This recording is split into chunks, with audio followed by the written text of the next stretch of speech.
My name is Brent Toledano. We're so glad y'all came.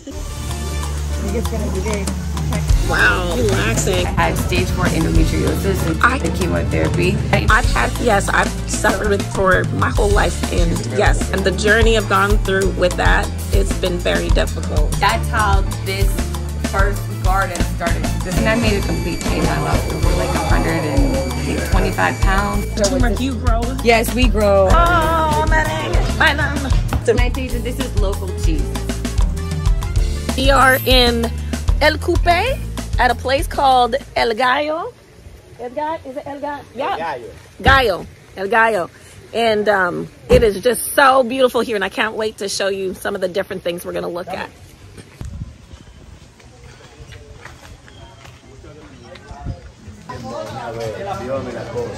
Hola. Hola, ¿cómo estás? So I'm the owner of El Gallo and the director of the Sustainable Community Tourism Project we have with the Ministry of Tourism here. The town you're in is called Loma del Gallo, so that's the mountain that you can barely see behind. And so that's the name of the town, and then El Coupe is up at the top, and we're in about 15 minutes from Puerto Plata. Wonderful. And so medicinal plants, community tourism, and that's our thing here. And I will put your information in our description. So we buy like their fruit, eggs, chicken. So Giselle was one of the initial Sustainable Community Tourism Project members. She makes these dulces, or like fudge, like dulce de leche. Yes. This is dulce de coco, so it's like fudge but without like the chocolate.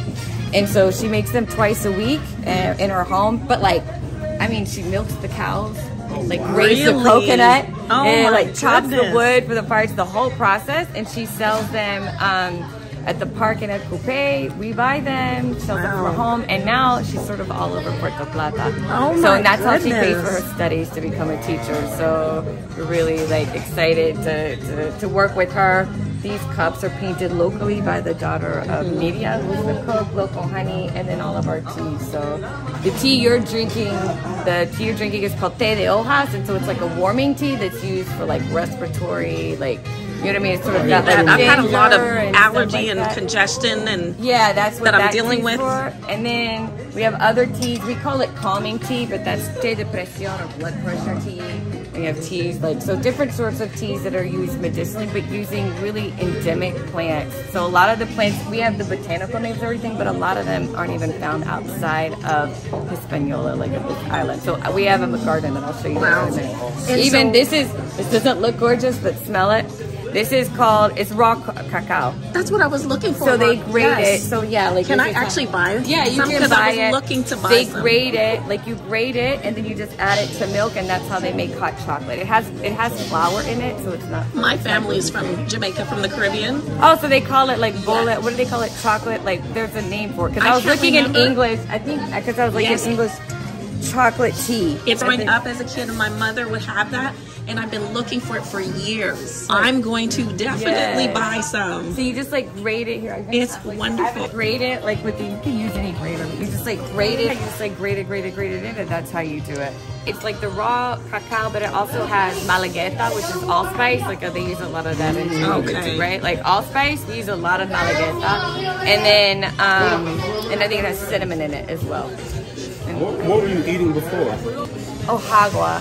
That's just a tropical fruit. It grows in a really tall tree, so we use it in medicinal teas. They make candy out of it. So when it's seasonal, she'll make like dulce de agua, and it's like a dark brown candy. It sort of tastes like tamarindy or apricot, right? Like that's how I think it tastes. If you're a plant person, I love Mama Juana. This is a real Mama Juana. So Mama Juana, I mean, they sell it like now, like as an aphrodisiac, but like it's real, like history it's a botanical medicinal elixir. So it's they use rum and sweet wine and honey in it, but the plants, and I have like an example here, so the plants look like, so there's over 30 different plants. This is all locally harvested plants by a woman named Madeline in El Coupe. And so she grows and harvests these plants. The names are on the back. A lot of them are also like medicinal. These I think are 12 and then 6. It doesn't matter if you buy it empty or full. It's cured, but this mixture of plants, almost all of these plants that we use here focus on prostate, kidney, and uterine health. We have a tropical stinging nettle. There's guau seed, Juana la Blanca. So these plants, when you add like prostate and uterine health with alcohol, that's where it gets its reputation as an aphrodisiac. So when everything's functioning there, you know, like then plus alcohol, you're good to go. Yeah. So they sort of sip it. It's not like chugged down, but like they sort of sip it, and it sort of tastes like a port wine. This bottle right here is about 35 years old. Really? These roots are cured in gin because it's cheap, because you can throw it out after 2 to 3 weeks. And you cure it, you just like, once they're harvested, they're cured in gin, like they just sit in gin. After 2 to 3 weeks, you throw it out, and then they're cured in the sun for another 2 to 3 weeks until they dry. Then you add your syrup. So your syrup is a mixture of rum, wine. Wow. You keep these bottles, you don't, when they're done with the mama Juana, and a lot of like the Caribbean islands have them, you don't throw them out. Like you just keep adding your mixture to it. And it's like pasta sauce. Like everybody has their own recipe. You can't mess it up. You like it stronger, then you add more rum. You want it sweeter, more wine or honey. Do you know what I mean? So there's no way. But the older it is, like the more potent the medicinal properties of it are. So that's why, you keep 35 years. Yeah, this is an old glass. That sure is, but it's great like quality. Yeah. The bottle that lasts forever. And it's called come on.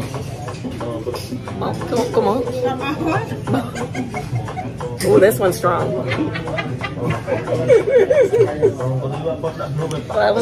Whoa.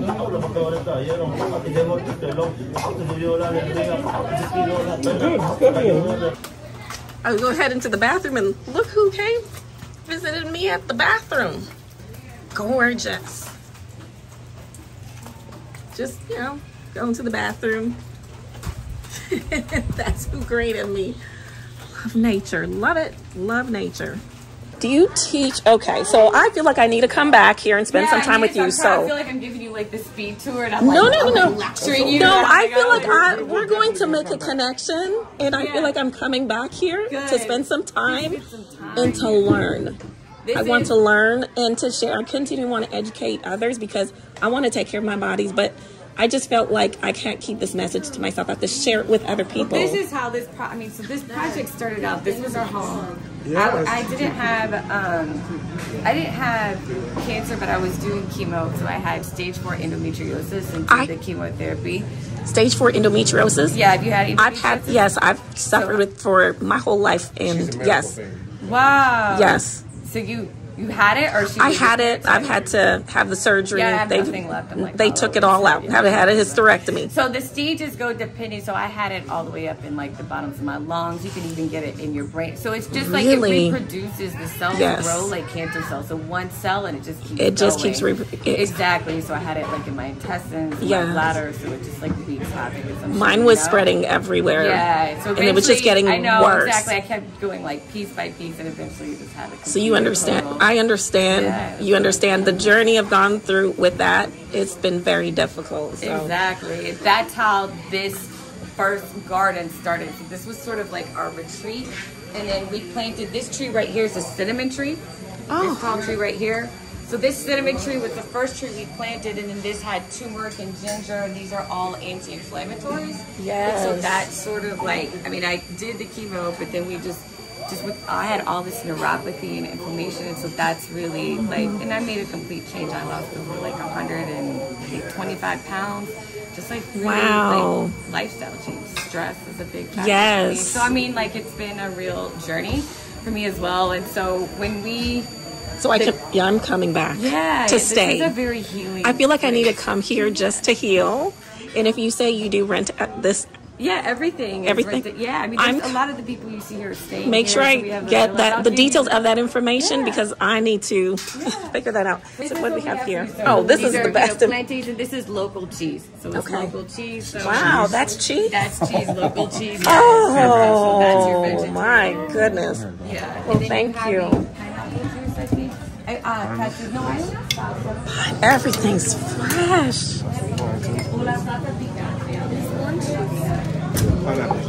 Just squeeze. Everything's straight from the trees. How is it? It's good. Oh, is that sugar or salt? Is this juice? I'm gonna Look at this. No, That's a soup she was talking about. Mm. So this is cheese, local grown. Mmm. What in the world? Mmm. Mmm. That is the best cheese I've ever had. The rice is really good. Mmm. Mmm. Mm-mm, this is tostones. Mmm. This is so good. I've never had cheese like this. That's the juice, all the pineapple. Nothing added to it. This is from So these are tostones? They got the same. Oh my gosh, this is amazing. Nothing added to it. The tostones is basically the plantain when it's not sweetened. The sweet plantain is regular plantain. Sweet plantain, maybe I think it's when it's sweet and it's ripened. Yeah. But when you make tostones, it's not ripe. It's towards the closer to the green. That's what I think. That is so amazing. All right, I like this. I'm gonna put the video down so I can eat because this is so good. And I'm gonna enjoy it. What is the most popular thing to grow in DR? I mean, I think DR is known for a lot of different things, just depending on the region. I mean, for an island, it's a pretty large island, and so you have all different types of like environments. Like we're above sea level here, but you have like the center of the island, which is considered like the breadbasket of the island. Like sort of on the other side of these mountains over there's just like a circle of mountains, and that's where like you have like tomatoes, lettuce, eggplant. Like that's like, do you know what I mean? You make your most of your fruits and vegetables here. Like we're up, so we're near the beach, so we get a lot of like weather, and it's like salty, and it's very, you see the rocky terrain. But here there's a lot of in this region a lot of cacao and coffee is grown. So cacao and coffee and lots of citrus trees. There's like in the southern part of the island, it's very dry and arid. And so that's a different type of planting. But in general, almost every Dominican that has a piece of land, they have what's called like a canuco in their yard. And they're going to grow like their plantains, like their víveres, like what you're eating, your plantains, your yuca, your batata, their herbs. Like almost everybody grows. That's who good to has know. like, yeah, who can do it grow. They're like, Dominicans love all growing. So they're They growing really their do. food. It's part of their culture, yeah. And so not just, and of course here, like, we focus on the medicinal plants here because that was what I really felt like they traditionally did out in this zone, especially for me, like when I was like sick. But it's not the best. This is not a great place to plant like, lettuce or, you know what I mean? It's just so, do you know what I mean? Like the soil just isn't great for like, you can grow tomatoes, you can grow all that there, but like it's not like really ideal for it. Here it's a lot of trees, vines, it's just very lush. And so that's where these medicinal plants and these sort of endemic plants grow that they know so much about. So maybe it taught me a lot of these people. I mean, now it's like You grow in ground. So how do you maintain that soil, the health of it? So everything that you eat today goes into 2 piles. We don't use any purchased like fertilizer or pesticides here. So everything that you don't eat today is going to go into 2 piles. The cheese, eggs, meat, the sancocho, the rice, which has oil and salt in it, goes into a slot bucket that's picked up by local farmers around 4:30, and they give it to local pig farmers. And then anything that can be composted gets composted. So fruit shells, peels, eggshells, coffee grinds, citrus. We do citrus aside, and I'll explain why later. But all of those get composted, and that process takes about 6 to 9 months. And then we make all the meals are cooked over this open stove, like over the open fire. So the ash from that is called pot ash, which is another word for potassium. So do like NPK. So like the NPK are these granulated fertilizers that you would use that plants need to grow, especially plants that like flowering or fruiting plants. They're essential elements, but we make our own potassium. So using the pot ash, we put that with fermented garlic water, which is basically like garlic peels and water in a bucket with the ash. And then we just grind soap into it, like a Marseille soap or a blue soap we call, and that's our foliar applicant. And so what that does is, and I'll show you how it works, the plants can get the potassium from the leaves, so they get that nutrients from the leaves, and then it creates sort of a barrier, that soap, the garlic being like a natural antibacterial, antifungal, then the soap creates a barrier so that when it has these new, fresh, like tender leaves, the bugs and thrips and aphids can't bite it, and then it just washes off in the rain. Wow. So we don't use things, but we mostly focus on soil health more than anything.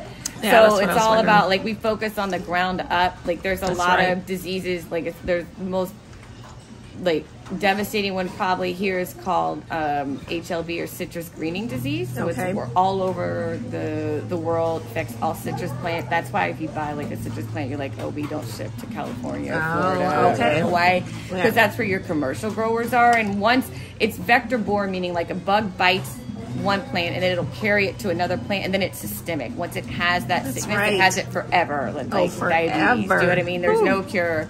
And then and it affects like the fruit output and the look of the plant, and I'll show you what it looks like. They're usually green, so that's citrus greening disease, like where the fruit doesn't turn fully orange and it may be a little misshapen. It still tastes the same and it doesn't have an effect on us. It's just not pretty. You know what I mean? Do not normally see it because in where we live in Kentucky, they're bringing it already. Yeah, and so citrus especially is like citrus is a highly like chemicalized problem. It needs lots of either antibiotics or lots of pesticides. So we're not commercial growers here. So like we just focus on, but we have over 75 different varieties of citrus and hundreds of fruit plants. But so we just focus, like, do you know what I mean? Like I said, on the root health, and then we don't even use things like neem oil, which is organic. No, that's what, I think that's fine, like in a smaller setting, but in a horticultural setting that's large like this, because we have pollinators out of neem oil, it's organic, but it's a biocide. So it's going to kill all your pollinators. So it'll kill like your good ones and your bad. It's going to kill your bees and your butterflies. So that's why you're supposed to apply it at certain times of day. Do you know what I mean? Yes, like not like, you know, if a plant's flowering or not flowering, or in the evening. But because we have such a large like mix, we have plants flowering and pollinators out, you know, in the evening, at dusk, during the day, at all times. So we don't use that here. And we've noticed a huge increase, do you know what I mean, in different like birds and bees. I didn't realize it could actually kill them, but I thought it was just to deter them. It's a biocide. It's a biocide, so it doesn't affect us. I mean, a lot of things that are organic, like you know, tobacco, aren't necessarily good for us. So neem oil doesn't like hurt us, but it is a biocide. So we practice here what's called IPM, which is called Integrative Pest Management. And I'll quit talking. No, you do not have to quit. No, don't you quit talking. Like one plant pest is another plant pollinator, and so there's sort of like, we just think of things, do it, I mean, like what may hurt one plant could be beneficial to the other. So it's all about just keeping things in balance, basically. And like about 90% of the time, if a plant's struggling, it's usually has too much sun, not enough sun, too much water, not enough water. You know what I mean? So first of all, we don't want to, like, we don't plant, you know, apricot trees here or apple trees here, because this is just isn't their zone. They're going to struggle. Do you know what I mean? Yes, so we focus on like what's going to grow well in our zone, so we don't need to be like, you know, honing over feeding it too much. And, because it's going to be more susceptible. And then things, we just know that things have patterns. I mean, so like, you know, a lot of my plants are full of caterpillars and their leaves are all eaten up. But that's okay, because we have a butterfly garden and those are the host plants. And so we don't want to kill those. Do you know what I mean? Because those are our future butterflies, which are also our future pollinators. And so as long as things are kept in balance, you know, plants are made to withhold like pests and pollinators and beneficial insects. And so we do have, like, when we see that something may be really struggling, like a plant, then we could perhaps use like a horticultural oil, which is basically just mineral oil. But we would really assess that like per plant, like as needed. And that would be like, do we pull it up? Do we let it go? Do we try to save it? Just depends on how much. But for the most part, I'm looking at the birds. I'm seeing these little warblers here. And that's just a little warbler. It looks like a yellow. Oh, they're tiny. But yeah, but there's, I'm hoping you're going to see a hummingbird. Yeah, I thought it was a hummingbird. No, the hummingbirds are... Oh, I see it. Oh, okay. So the hummingbird, hopefully we'll see some. But we're gonna go. I'm gonna get you on your tour here. Wow. Yeah. Garlic vine. So yeah. So vines can be great. There's good vines. Yeah. This is the kind of vine you do want growing. So the garlic vine. This is a rose apple tree. So good. It's rose apple trees. Look inside. You can see a rose apple. Rose apple? I've never heard of a rose apple. Yeah, so it's from the cashew family. So this is a cashew tree. And so it's like a cashew apple, but without the cashew at the bottom. So you see, can you see there's a couple right there? So they'll turn red. Oh, yes. Yeah. Yes. The flowers look sort of like these Dr. Susie pom-pom. They've all lost their... How did you learn all of this? Did you learn this before? My job. No, my life. This is a lychee tree. I'll point out some of the I love lychee. Lychee, this is cinnamon. Oh, look, we have a bloom. It just opened. Okay. So the cinnamon that you eat comes from like the powdered cinnamon comes from like the trunk. But smell this. So we use this in the tea. Like crunch it. Poor thing. I still didn't get to smell it. Yeah. Can you smell it? You can get off the range. You know. Oh, that smells nice. It's sweet. I like it. Mmm. That smells great. Yeah, maybe a bigger tree. This is the national flower of the Dominican Republic right here. And it's a soft leaf cactus. The flower's not in it. Sorry. Usually it has like sort of like a pink carnation. It's endemic, so it means it only grows here. See the spines on it? There's not a lot of soft leaves. See the soft leaves, and then like the trunk can get about that big. There's thorns. This is papaya. Papaya That's a fire tree. are sex trees, so papayas come in male and female. Okay. Only the female fruits. So, but sometimes you don't know what you're gonna get until the papaya is grown and the flowers come in. So you can wait like 2 years before you realize, like, oh no, it's a male. So I look what's that. Like, what are we gonna do with like a male? Like, oh wow, frío, frío.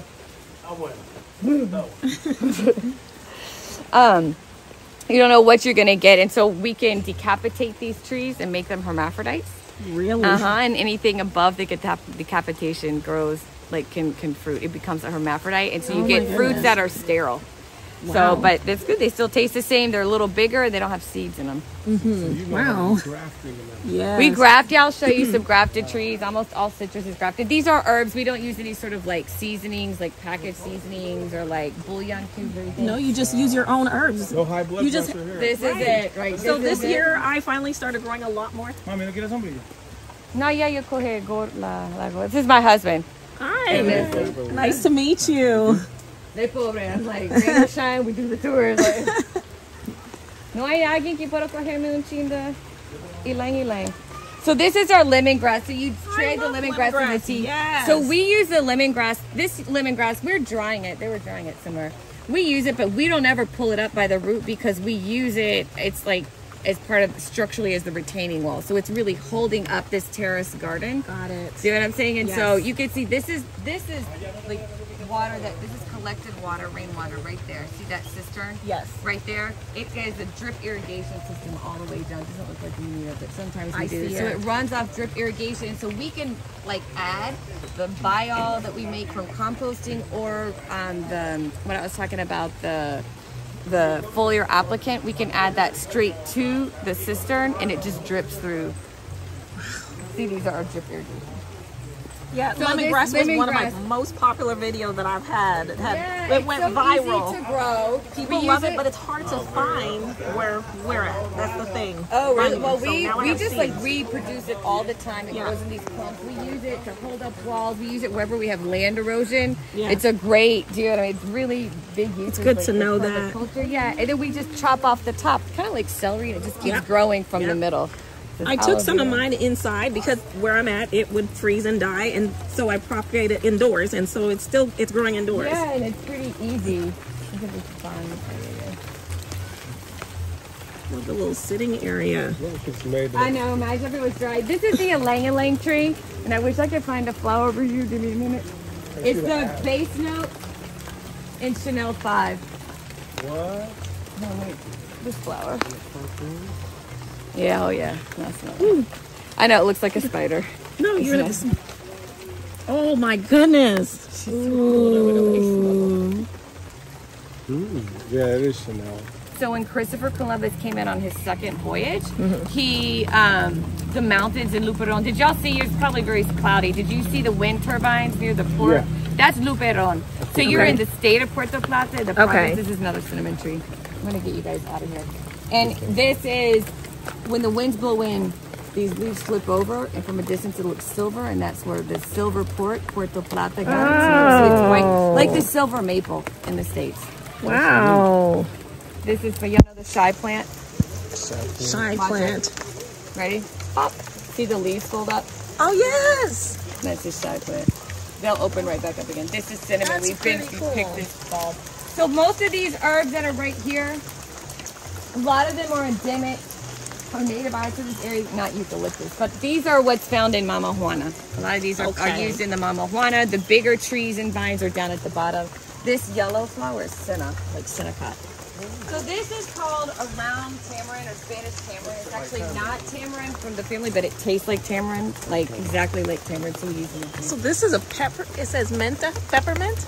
Yeah, this is just mint right here. Down here. Yeah. Okay. This is peppermint. Yeah. So there's peppermint, spearmint, different kinds of mint. This is. Smells good. As soon as you picked it, I could just smell it. Yeah, you could smell it. These are castor beans, like how you make castor oil from right here. Oh, you looks familiar. Wow.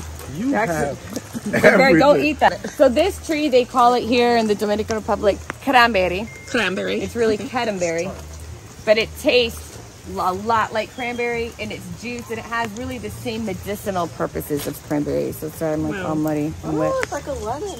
You get this bright red. These aren't quite ready, but like in a week or two, we'll pick them, and then we'll just juice them. And it literally looks like cranberry juice, and it's like a great diuretic. A lot of the plants here, including the Mama Juana, focus on uterine kidney health because, I think this is my theory, because there's no like really clean water here. Do you know what I mean? Like even bathing water, there's a lot of UTIs and infections. And so that's why I think there's such a focus on those sorts of plants that help with that.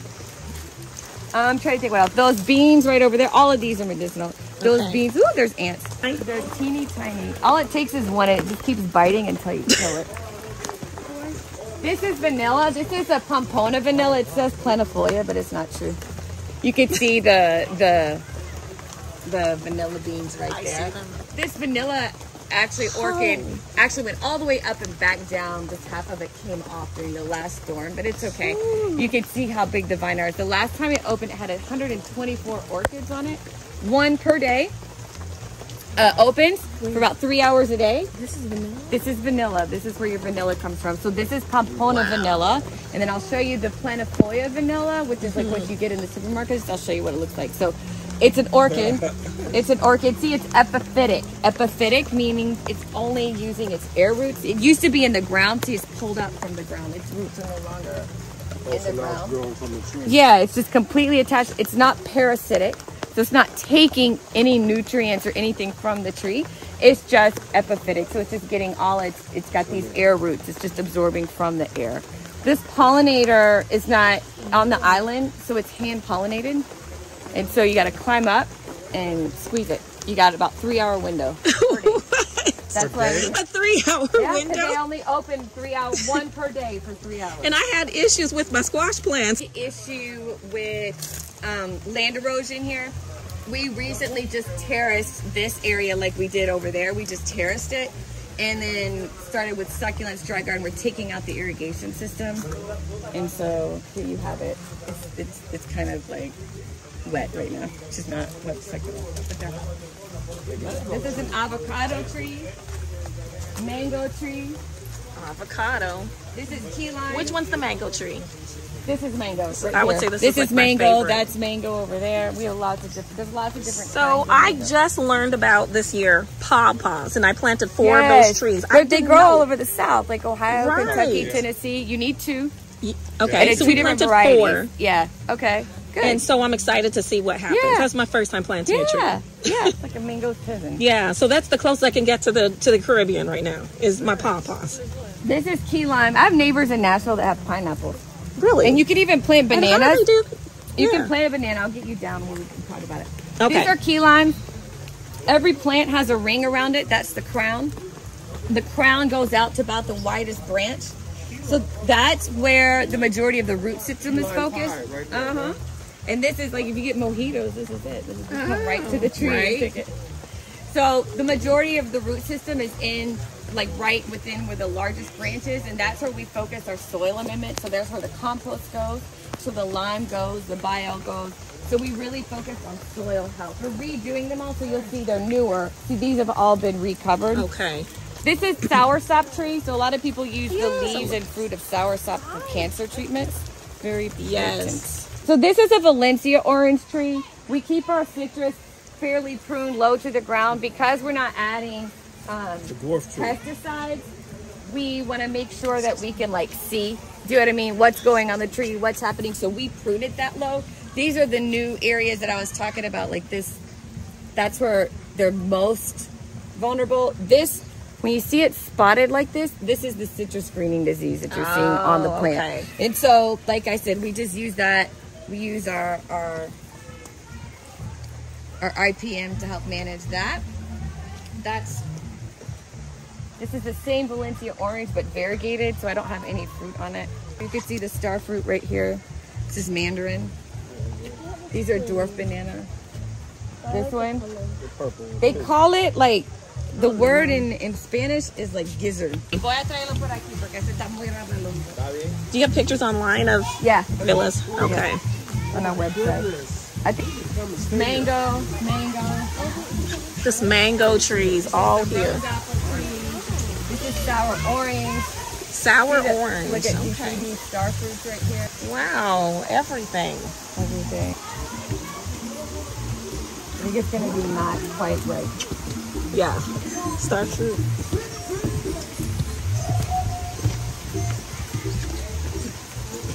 These are great. These variegated Chinese lanterns. They're from like the mallow family. Oh, I've heard of the mallow family. Yeah. These are great. Like kind of They call them Chinese lanterns? They're cute. Yeah, they're from the Interesting Albuquerque. names. They're in Albuquerque. These are my mother's orchids. The vanilla growing up there. They're pretty. Wow. These are the dorms. If you want to see the dorms. The dorms are right As long as we are good with time so we can't be late for the ship. Or we'll be stuck here. We'll be staying here. Wow. mango. Relaxing. That's a mango tree? That large tree? Okay, most of the water comes from the Loma de Gallo, so we don't have like water out in this area. So see that mountain? There's a spring inside the mountain. So the PVC tubes you see going up the road, they go up. Yeah. They get smaller, so it goes up by pressure, and they come down in half-inch tubes by gravity. So that's shared by the community, and that's what we use to wash in our kitchens and showers. Okay. The irrigation is separate, so we have an underground, like a shallow well here. It feeds into an 80,000 gallon cistern under this garden right here. We just put in a new mariposa garden. These are just Christmas decorations. And so you see it's overflowing. We're like flooding right now. So this is an 80,000 gallon cistern, and it's what manages. So this water, it's not, there's no potable water, but it's not clean enough to shower or wash up with, but it's perfectly fine for flushing toilets and irrigation. Okay. And so that's what you said. This is papyrus right here. And so where do you get your drinking water then? So we use the botellon. So think like there's no potable water, nor is there like a sanitation system here that cleans the water, like a desalinization plant on the island. So all water is, you either have a private filtration system at home, but people buy those big like gallons, like think like office cooler bottles. That's what it is here. So it's been a pleasure to be here. Thank you so much. I'm glad I was here when you came. I am in my favorite place right now. I've got to go because I got to catch my boat and go back home. But we will be in contact, and I do want to make it back here, and I will put the description for information so that you can come visit here, make it a definite stop on your way to this country. All right. And bring the sun. Bring the sun. Today's raining.